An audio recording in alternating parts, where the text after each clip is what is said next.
Bom dia, boa tarde e boa noite. Está começando o primeiro alvoroço dessa década.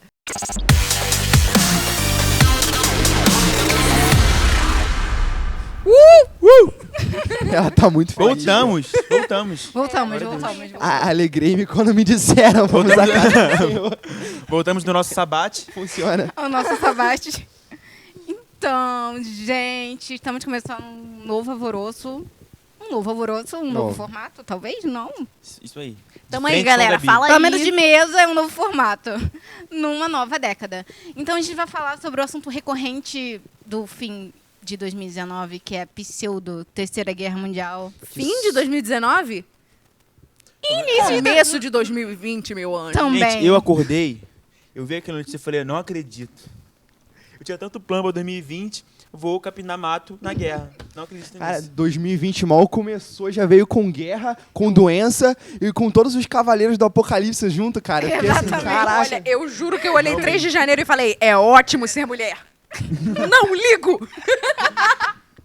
Aí eu- A primeira coisa que eu fiz foi olhar o site do Exército. Falei, graças a Deus não me chamaram. É o pior ano pra ser reservista, gente. Vai. Então, gente, eu sei que vocês sabem disso, mas no exílio babilônico, Esther foi escolhida para ser rainha. Todo mundo sabe disso, né? Então, e aí ela foi escolhida como rainha e, de repente, tramam contra os judeus, todo mundo sabe disso. E aí eles são condenados à morte e, né, eles quase morrem. Graças a Deus não aconteceu. Mas por que não aconteceu? Porque Mardoqueu, primo de Esther, foi lá intervir e falou assim, Esther, você precisa fazer alguma coisa. Vai que é por causa disso que você foi levantada como rainha. Alguém sabe me dizer o que ela falou? Primeiro conta aí, galera. eu sei. A gente tava falando de um negócio, tu começou numa outra vibe aí. Gente, o que é legal é Vamos que todo dar mundo tem um primo maneiro, né? No caso de Estela, tinha mais do que eu. Aquele primo que fala, pô, que a sua mãe chega e fala, teu primo já tem um monte de coisa aí. E o teu primo tá o quê? Enfrentando exército persa, e você? Teu primo passou na OAB. Exatamente. Então, o que Mardoqueu falou? Não, minha filha. Não, o que tava Esther perguntando falou? de quem, no caso? Ó céus. Ó, vida ou azar.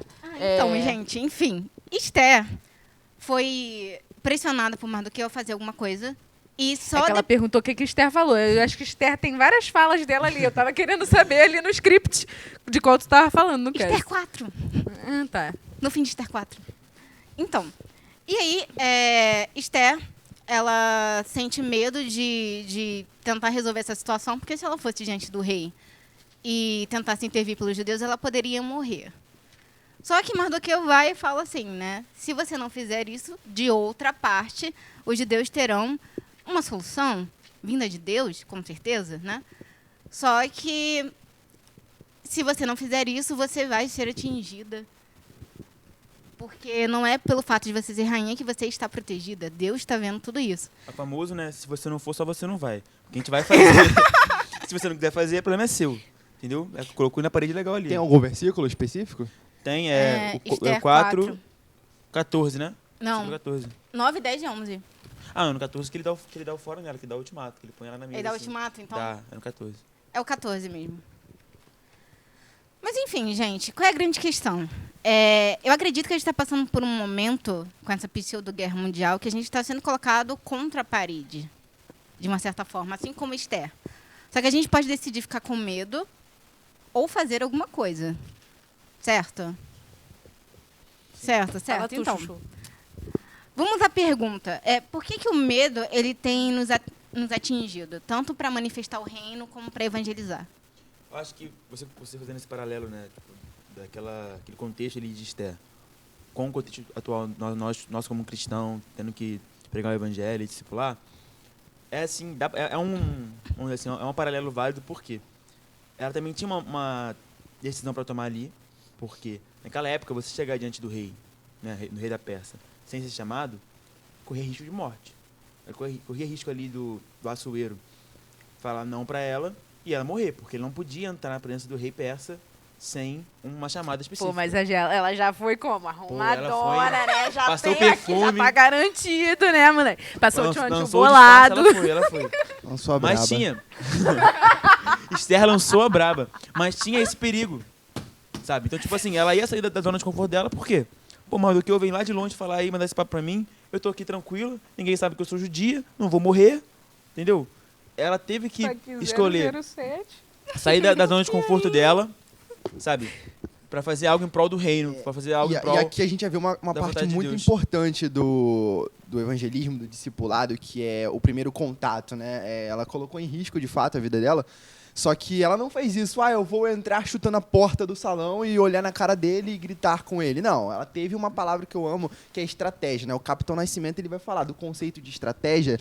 Conceito de estratégia?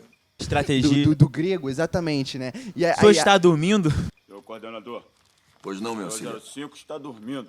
E se Esther teve uma coisa que foi estratégia, porque é o que nós precisamos ter também. Não é sair fazendo porque, eu vou sair falando assim de Jesus para todo mundo. De fato, tem que ser falado, né? Não estou dizendo que não, mas o como ele é a chave da coisa. Até porque o evangelismo também, acho que ela teve medo porque tira a nossa zona de conforto. Todo mundo aqui que a gente já é burro velho, já teve experiência com o evangelismo, de falar sobre Jesus. E assim, é muito mais fácil eu, no ônibus, ficar quietinho, na minha, ouvindo minha música, entendeu? Ouvindo meu Kanye West, Jesus King, do que... é muito bom esse álbum, gente. Ouvindo meu voice. Do que eu parar... Beijo, Estela. Do que eu Pisa parar no inimigo, galera. E falar pra alguém sobre... Eu vencer, sabe? Tipo, a timidez e... Porque assim... Eu já antes, quando eu ia evangelizar, Deus falava comigo assim, eu ficava com vergonha, eu falava, pô, não, Jesus, vamos pensar que eu estou maluco. Hoje, eu já sei que eu estou maluco. Porque o cristão, sabe, uma pessoa sem consciência, parar, abordar outra desconhecida, pra falar sobre uma verdade que ela não vê, tem que ser maluco. E realmente, aquilo que Paulo fala, que Deus escolheu as coisas loucas desse mundo. Aí já... Então, pra evangelizar, você tem que assumir uma coisa. Vamos me chamar de maluco. Existe essa possibilidade. Porque quando eu vou evangelizar, ou a pessoa vai aceitar a palavra, entendeu? Ou ela vai ignorar, ou ela vai fingir que ignorou. Vai falar, que bonitinho isso aí que você falou, legal. E eu lanço uma pergunta pros telespectadores. Vamos supor aqui, simular, né, um discipulado, onde você fez um primeiro contato com a pessoa, ela foi recíproca, ela de fato aceitou ouvir você, andar com você e ouvir de Jesus. E num segundo contato, quando você for falar com ela, pensa comigo, não vai ser muito mais fácil de chegar e falar com ela? Você não vai ter a mesma, talvez, vergonha que teve no primeiro momento, ou um medo também. E porque eu acredito muito bem que o problema está nesse primeiro contato, né? Sim. O que a pessoa vai pensar se ela descobrir que eu falo sobre Jesus? Tem esse ponto também. Cara, ela vai achar que eu sou louco. Olha, mas já tem 2 pontos pra eu ser assim. O primeiro todo mundo já tem toda a certeza de que eu sou maluca no momento que olha pra minha cara. O segundo eu sou assim também, que você viu, né? Esther, ela se arrumou como se o rei fosse ver ela antes dela ter a certeza. Então tamo assim, Isso que é todo fé. dia aí, cara de maluca, mas Olha, arrumada, eu né? não acho que Esther tenha entrado no templo de Açoeiro com cabelo rosa, assim. Não, mas ela tava, né? Na Na beca. beca. Exatamente. Beca. Entendi. Falei. E assim, como você falou, no nosso país, a gente tem, graças a Deus, a liberdade, né, religiosa no nosso país, é um país laico, então a gente pode expressar a nossa fé, né, e propagá-la da maneira que for. Mas, por mais que, vamos dizer assim, talvez na legislação seja permitido, a gente sabe que existe um preconceito cultural, né, tipo, e meio que ideológico contra o evangelho. Isso infelizmente tem crescido muito. As pessoas não querem muito ouvir falar sobre Jesus, sabe? Eu acho que o medo também reside um pouco nisso. As pessoas... Estou falando de nós cristãos. A gente tem a tendência de... por exemplo, no momento de evangelização, vou evangelizar fulaninho. Aí vai que fulaninho mete uma pergunta para você sobre algum tipo de ideologia e você não sabe responder. Às vezes você só sabe o que está escrito na palavra, mas você não tem argumentos. Tem que estar preparado EBD também. tá aí pra isso, Eu vou gente. te ó. falar um negócio. Eu acho que as pessoas têm muito menos problemas com Jesus do que eles têm com crente. É Porque verdade. verdade, se você é. chega falando de Jesus, cara, Jesus é perfeito. Vai falar o que mal de Jesus? Eu já ouvi uma frase, eu li no Facebook, né, que Jesus é excelente, o problema é a fanbase. Sim. E eu não consigo discordar tanto de quem fala isso, porque eu Eu queria discordar. Não tenho como discordar Eu queria mesmo. discordar. Eu queria discordar. Mas eu sou fanbase de Jesus, sim. Não, eu sou fanbase. O negócio é que a fanbase tem um lado A e um lado B. Sabia disso? Eu vejo... tem aquela pessoa que... Lado B, lado C, lado D. Meu filho tem tanto lado. E eu não seu falo, fanbase e eu aí. não falo de denominações, tá? Eu já entrando aqui nesse ponto, porque seja o presbiteriano, o batista, o assembleano, nós somos todos uma mesma igreja. Mas eu acho que de pessoa para pessoa, porque pode ter um assembleano que sabe falar de Jesus e ter um assembleano que chega na cara da pessoa e fala que ela vai pro inferno. Ah! Mas esse é o, Esse é o problema. negócio. O problema é que o evangelismo, você não só tem que construir, vamos dizer assim, algo na pessoa. Você tem que desconstruir também o que ela aprendeu de errado, através de exemplos de cristãos que não sabem o que estão fazendo, de falsos também crentes que só fizeram mau testemunho, que só fizeram, entre aspas, estragar a imagem do evangelho de Jesus para aquela pessoa. Então você tem que ali trazer algo novo e algo da parte de Deus, mas também, e aos poucos, tendo que desconstruir ali o que outros fizeram de Acho que a errado. primeira Exatamente. coisa é que as pessoas olham pra gente e por achar que, meu Deus, eu acho que eles têm a ideia de que crente tem que ser perfeito. Se não for perfeito, É tá verdade. errado. E se tá errado, não tem nada o que falar pra mim. E aí, tipo, a primeira coisa a se fazer é começar pensando, adoro quando ninguém olha pra minha cara, e continuam. Que me perdi na linha de raciocínio. As pessoas começam achando que a gente tem que ser perfeito. E a primeira coisa que a gente tem que fazer Desconstruir é isso. desconstruir essa Também. ideia também. Porque não é achar que crente tem que ser perfeito. O crente está tentando Não, ser e as perfeito todo pessoas dia, mas acham- a gente não tem como. A gente é As humano. pessoas acham, e alguns cristãos também gostam de reafirmar isso, sabe? Tipo, Sim, escondendo e vendo a sim. vida de aparências. Cara, a gente não é aparência, a gente tem falhas, também tem erros. Algo que eu sempre, graças a Deus, aprendi isso desde o início. Na época do meu colégio, quando tinha, tipo, a gente fazia grupo já de evangelismo, era pra gente, eu não sou perfeito, eu não sou mais santo, eu não sou mais que ninguém aqui, eu sou tão humano, tão falho, tão perdedor quanto qualquer um. Eu também preciso de Jesus, vocês também precisam de Jesus. É aquele negócio. Explicar, ter claro para todo mundo qual é a diferença de viver em pecado e Sim, pecar claro. ocasionalmente. E como eu tinha falado de estratégia ali, eu vou definir, por exemplo, o que eu vejo sendo como uma, né? Jesus, ele, quando falava do reino dele, a primeira coisa que ele fazia, que é uma coisa que, para adultos, é o mais recomendado, porque o adulto já tem uma vida inteira de conceitos Sim. montados na cabeça. Então, para você explicar alguma coisa nova, como Jesus, que às vezes ele nunca teve contato, Ainda mais principalmente... se você sendo jovem, adolescente, ele vai lá e Exato. falar. Exato, mas eu falo da mente adulta porque antes de você inserir algo novo, você precisa tirar algo antigo, um conceito antigo. E é o que acontece, eu vejo aqui no Jovem Rico, né? Quando Jesus ele fala, respondendo a pergunta do jovem, mestre, que farei de bom para ter a vida eterna? E ele fala, por que você me pergunta sobre o que é bom? Então, ele, em cima da pergunta do cara, ele faz uma correção, né? Porque existe um problema na pergunta. Sim. Então, aí depois ele responde. Eu vejo, então, como uma ferramenta em que você desconstrói algo na cabeça da pessoa, que a sociedade colocou ali, e depois você insere um conceito do reino de Deus. Sabe qual eu acho que é a primeira coisa a se fazer quando a gente pensa em chegar no outro? A gente tem que entender qual é a linguagem pela qual essa pessoa fala. Sim. Sim, verdade. Essa pessoa fala, sei lá, biólogo. Cara, chega falando pra ela de Jesus como uma pessoa que operou milagres na física, ou no Jesus que operou milagres sei lá, na forma humana dos outros, na biologia. E isso é o que acho que é mais transformador. É falar sobre o que as pessoas gostam. Porque se você chega falando aquela clássica frase, né? Se você fala na língua que a pessoa entende, ela curte, tá? Mas se você fala na língua que a pessoa, que é a língua do coração, você vai falar diretamente a alma daquela pessoa. Sim. E acho que E isso é falar com efetivo. empatia, né? Com sensibilidade. A gente está vivendo um tempo em que as pessoas estão se ferindo com uma certa facilidade. Então, se você não tem empatia nem sensibilidade... Fala isso. Mas isso aí também tem 2 pontos, Renata. Pode falar, depois eu falo. Não, continua. Porque, primeiramente, falando sobre o que você falou, Ana Luísa, acho interessante. Paulo ele fala que ele se fazia judeu para os judeus, gentio para os gentios. Então é isso, não é você se misturar e você talvez compartilhar com o erro da pessoa o que for, não. Mas é você entender a linguagem dela e falar com a linguagem dela. 1 Coríntios 9:20, para os Meu curiosos pai. de plantão. Enfim, e sobre o que você falou, a gente tem que ter empatia ao falar sobre as coisas, mas a gente também não pode relativizar o evangelho, sabe, para as pessoas aceitarem. Eu tenho uma frase de um pastor... de um pastor americano, se não me engano ele é o John... algum pastor americano John aí. Põe John aí, ele vai aparecer. John. John MacArthur. Ele fala assim, as pessoas ofendem Deus o tempo todo, o dia inteiro, desde que elas se ofendam um pouco. Então, às vezes não, quando tu for pregar um evangelho assim, provavelmente a pessoa vai se ofender de algum nível. Porque se você chegar na pessoa que acha que ela é boa e que ela vai alcançar Deus pelos seus esforça, chega pra ela, olha, querida, você é pecadora, você por si mesmo, você vai pro inferno, mas eu sou uma pessoa boa. Não, você não é. Você precisa de Jesus, entendeu? E sem ele você vai morrer. Ninguém gosta de ouvir isso.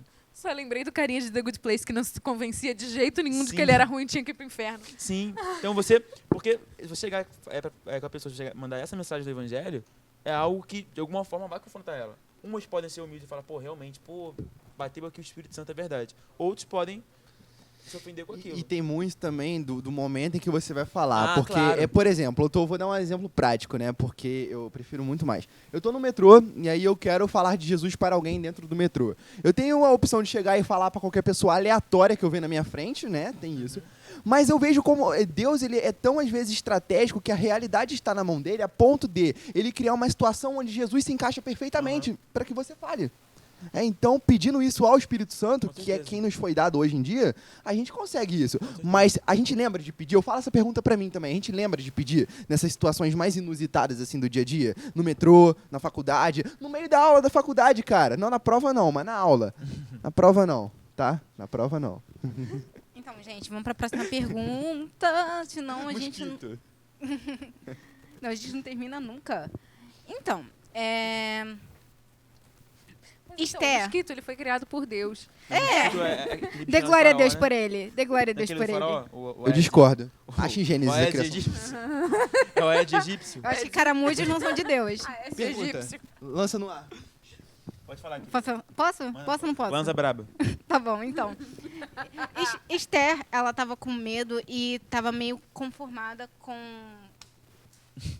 Matou Sério? a Aécio. Enfim.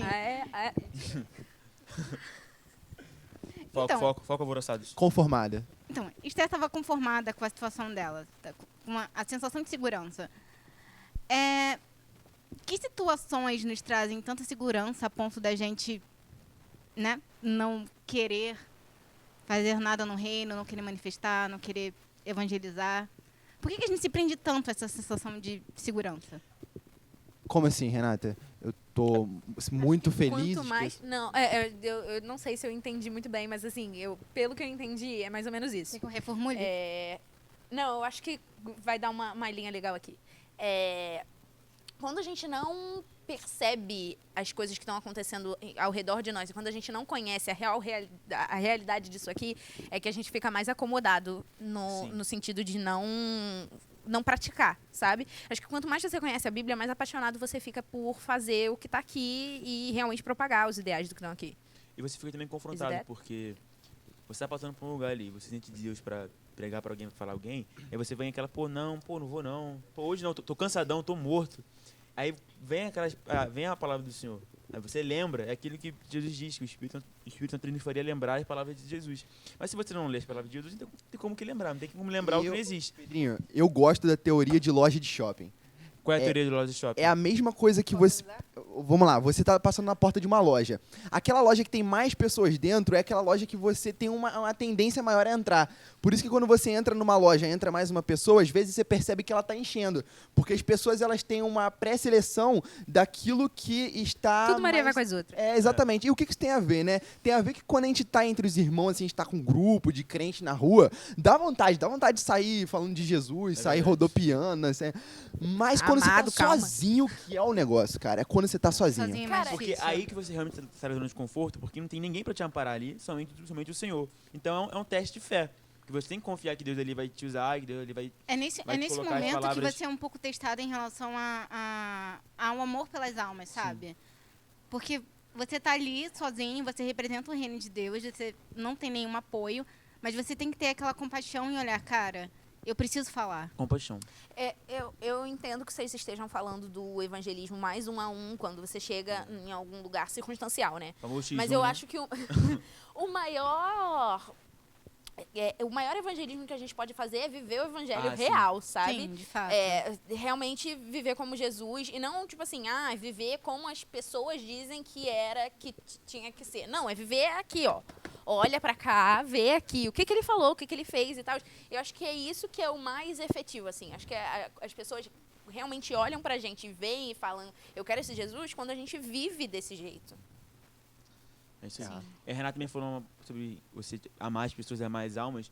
E também tem outro pastor que eu gosto muito, que é o Mike Bickle, que ele fala que... Ele é muito bom, aquele que é muito bom.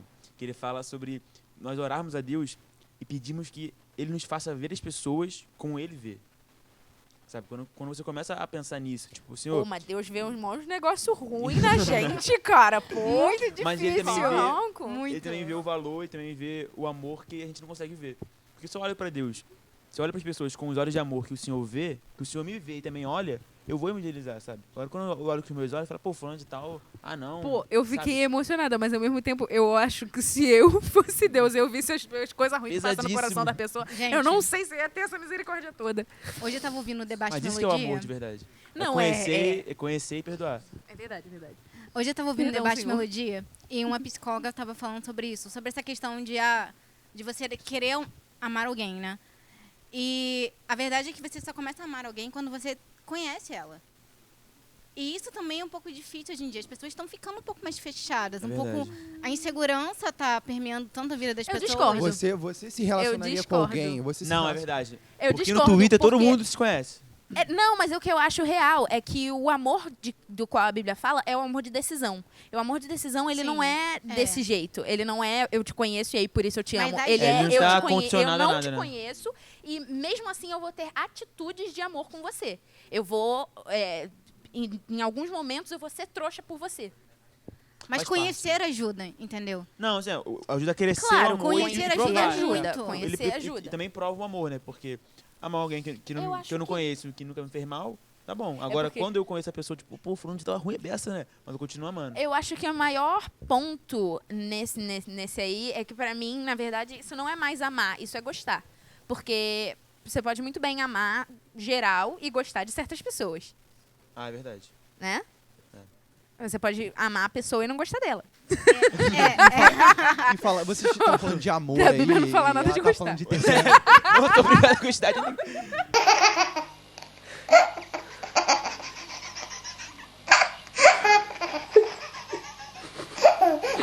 Cara, eles não. Gente, alegraram aí, né? Caraca, mano.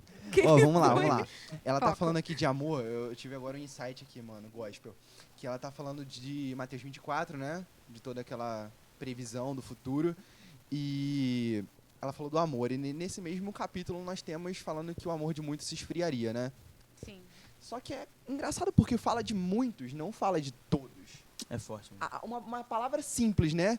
Porque se fosse de todos já era, a gente podia deixar aqui cada um para sua casa, tá? Exatamente. Só que não é bem assim, porque se há poucos ainda que conseguem transmitir esse amor, é o suficiente. Você olha pro céu de noite, por exemplo, né? Você não vê tudo branco estrelado, apesar de estar, existem bilhões de estrelas na galáxia. Você vê algumas e o resto é tudo escuridão. Eu vejo essa situação sendo muito semelhante a isso, onde nós temos uma escuridão imensa, principalmente pra gente que mora no centrão do Rio, não na roça, a gente vê a escuridão imensa e algumas estrelas pra lá e pra cá. Eu vejo sendo muito isso, né? Mas Mas- quando a Bíblia nos compara a luzeiros, né? Colocar uma luz no topo de uma montanha para que todos possam E ver. pequena luz vou deixar brilhar. Não, o que eu realmente penso é que se realmente o amor de todos se esfriasse, a gente não ia ter nem como ter arroz. Porque imagina, sua mãe não te ama, ela não vai fazer arroz pra você. Mas se o amor de verdade. todos se esfriasse, ainda teria Jesus. A teria Jesus. O Sim, que você falou, sim, são mas to- ele são ia amar a muitos. gente, a gente não ia ter arroz. Mas exatamente você, meu Deus do céu. Gente, vocês se relacionariam com alguém que saberia que você Que não faz arroz? que Não, trairia não. você todos Não. os dias? Ó, tem gente aí, ó. Ou meu pai. Tem gente que faz, né? Mas, como você falou, o amor de muitos, não de todos. Hoje eu tô muito, assim, citação do Enem, porque eu também lembrei de outra frase do Martin Luther King, outro pastor, que ele fala que o que preocupava ele, que ele morreu, né? O que preocupava ele não era o barulho dos maus, né? Mas era o silêncio dos bons. Então, se esses poucos, né, que ainda têm amor, se esses poucos em que ainda existe o amor ali queimando dentro deles, não compartilha e não ama, aí realmente deu problema, aí realmente tá ruim. Então, gente, a última pergunta. A última pergunta. Ah, Bi... 3. Então, tudo isso tem a ver com o reino de Deus, com Mateus 6,33, que é colocar o reino de Deus em primeiro lugar e tudo mais. Só que eu tenho uma perguntinha bem, assim, vai doer na alma de todo mundo e de todo mundo mesmo. Então, vocês estão... Não quero que vocês respondam de forma pessoal, mas Vocês estão, eu já começo a ser Exatamente. atacada. Eu tô sendo atacada, galera. Eu não tô nem na mesa. Não sou culpado, não fiz nada. Vocês já sentiram em algum momento que estavam dando prioridade ao reino por aquilo que Deus poderia acrescentar? Porque Mateus 33 é uma promessa sobre isso. Se você dá primeiro lugar ao reino, Deus vai te acrescentar aquilo que você precisa. Sim, existe uma linha muito tênue no evangelho entre você fazer pelo Senhor e você fazer pelo que o Senhor pode te oferecer. Gente, assistam The Good Place. É isso.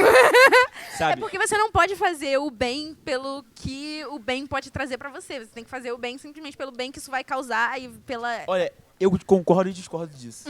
Porque, Eita. mais uma vez, trazendo aqui mais um pastor americano dizendo... Você é utilitário Hoje eu ou... tô muito assim. Outro também que eu gosto muito que é o John Piper. Tem um livro dele que é Em Busca de Adoro. Deus, que ele fala sobre isso. Esse aí, acho que... Eu tô citando muito hoje, tá que nem você citando os caras malucos.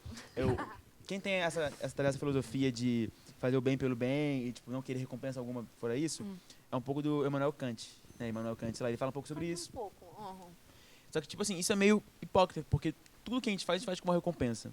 E aí o Piper ele fala o seguinte, tudo depende da recompensa pela qual você vai fazer algo. Tipo, você tem a mesma natureza de recompensa. Deus sabe disso. Sabe? Se eu faço algo, porque por isso a Bíblia diz que todo aquele que se aproxima de Deus é necessário que tenha fé, né? Mas Porque...